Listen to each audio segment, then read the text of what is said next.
All right, good morning, good evening, good afternoon. I don't know when you're watching this. I personally am hoping you're watching it in the morning before you come onto our Zoom lessons.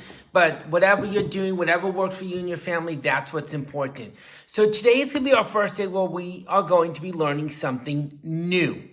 So this is going to be difficult. We're going to spend today and we're going to spend the next time I give you work on Thursday. Also, we'll be working on the same concept. And what we're going to be learning today is percent change. Percent change. What I think you should be doing to make sure you understand this is make sure you have your notes in front of you so that you understand what's going on for this new thing. Before we start with percent change, I need you to understand that when we have a percent change, what we're really doing is we're trying to decide how much a number went up or how much a number went down.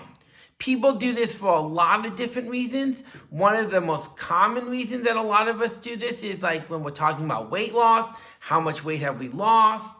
Unfortunately, myself, I seem to always be gaining weight. I'm not very good at this. So I want to know, what was my percent? Did it go up? Did it go down? We do this with sales. If you're going to buy items at the store and they're on sale, how much are they on sale? How much off? Is it really that good of a deal? So you want to know percent change. In order to do percent change, we're going to have to remember two very important informations. The first one is if a price or a number goes up, then that is what we call an increase. If the number goes down, that is what's called a decrease, and that is what you're going to have to understand.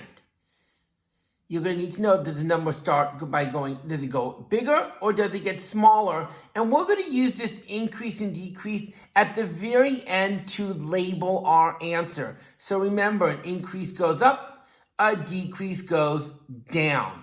So now you might be asking, well, what is the formula?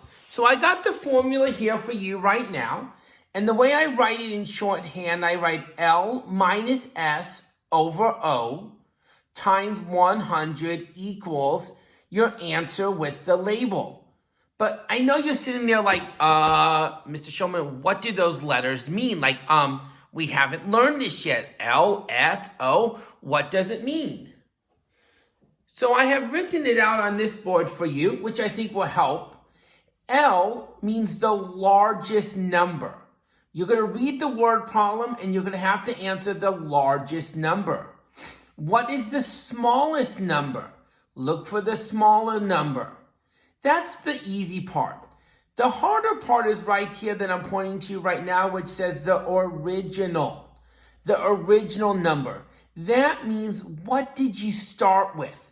What was the first number you started with? That number goes on the bottom.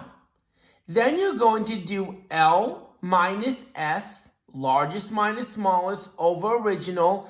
And don't forget, at the end, we're going to multiply it by 100. And I'm going to go over some examples for you right now to help you to become a little bit more successful.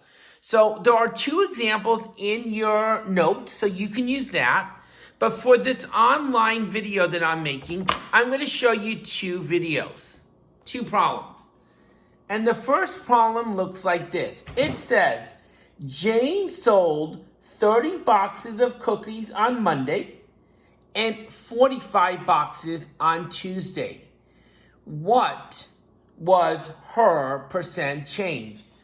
What was her percent change? And I wrote it wrong and I apologize, but doing things a little quickly, and that's just typical Mr. Shulman, you know that. What was her percent change? What was her percent change? How do I do this? Well, as I've always explained to you, I always like to write the formula first. So what I would do is I would write down L minus S over O times 100. Then we need to start plugging it in. So let's go back to our problem. I'm going to leave it up here for just a few moments, and I'm going to read it one more time. Jane sold 30 boxes of cookies on Monday and 45 on Tuesday. What was her percent change? I want you to think for a second. What's the largest number you see? What's the smallest number you see? And then what did we start out with? What was the number we started out with? And one trick about that is, what comes first, Monday or Tuesday? That's right, Monday comes first. So Monday would be your original number. So if we look at the problem over here, we get, here's my problem. So my largest number was 45. So I'm going to write that there. I'm going to write 45. My smallest number, if you remember, was 30. So I'm going to write the 30. And then I'm going to put it over my original number. Monday comes before Tuesday. Monday was 30. So I'm going to put it like this. 45 minus 30 over 30. And then if we solve the top, 45 minus 30 is 15 over 30. I hope you see how I did that. I just did 45 minus 30 over 30 equals 15. And I'm keeping the same number on the bottom because I don't have to do any calculations. Now, I'm going to plug this 15 into 30 into my calculator. 15 divided by 30. And if you plugged it in your calculator, that is going to give you 0.5. 0.5. But let's go back to our formula. After I find this answer, I got to times it by 100. So I'm going to write that down. 0.5. I'm going to times that by 100. And if I did that in my calculator, I'm going to get 50. Now, that is almost the whole answer. But we have to remember to label it. Don't forget, we have to label it. What does that mean? Well, I got to go back to this slide that I did originally that said increase goes up, decrease goes down. So let's think about it. We started with 30 on Monday. We sold 45. So the number got bigger. And since the number got bigger, it's an increase. So my final answer would be 50% increase. 50% increase. Now, that might have seemed a little difficult, and it might seem a little bit hard, and that's okay. That's why we're going to practice this today, and we're going to continue to practice it on Thursday. But please make sure you're coming into my Zoom lessons, because I really want you to be able to get some practice and extra help. So now that we did that one, I want to do one more example for this video. Please remember, you can watch this video over and over and over again if you're not getting it the first time, or you can just ask me for help. So let's look at our next problem. A store had a shirt for $100. That's expensive, but it was on sale for $75. Wow, that's cheaper. That sounds like a really good deal. But my question is now, what was the percent change? How much was it on sale? Okay, I'm going to look at it again. We have to remember the formula.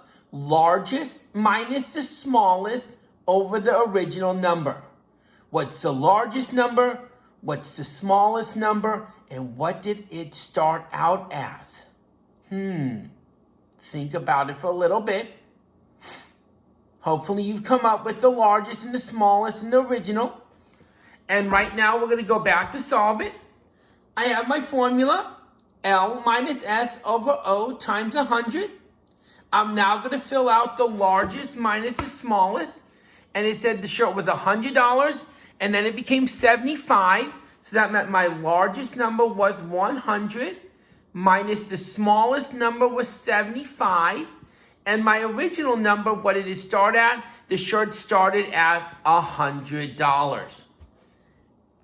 This is how it should look. Now I'm going to do the top part again. 100 minus 75. If you use your calculator, great. 100 minus 75 is 25. and I'm going to keep that over the same 100. I then am going to put that in my calculator, 25 divided by 100, and I get 0.25. 0.25. You see how everything we've been doing since the beginning of the year, it all like comes together? It's kind of cool, isn't it? So then what do? If I look at my formula, I times that by 100.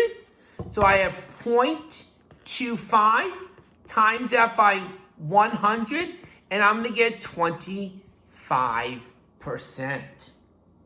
But am I done yet? No. I have to think, is it an increase or decrease?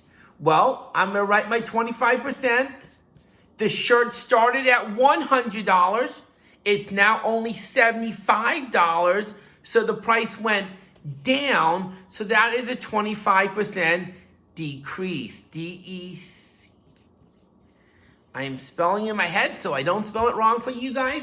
A 25% decrease.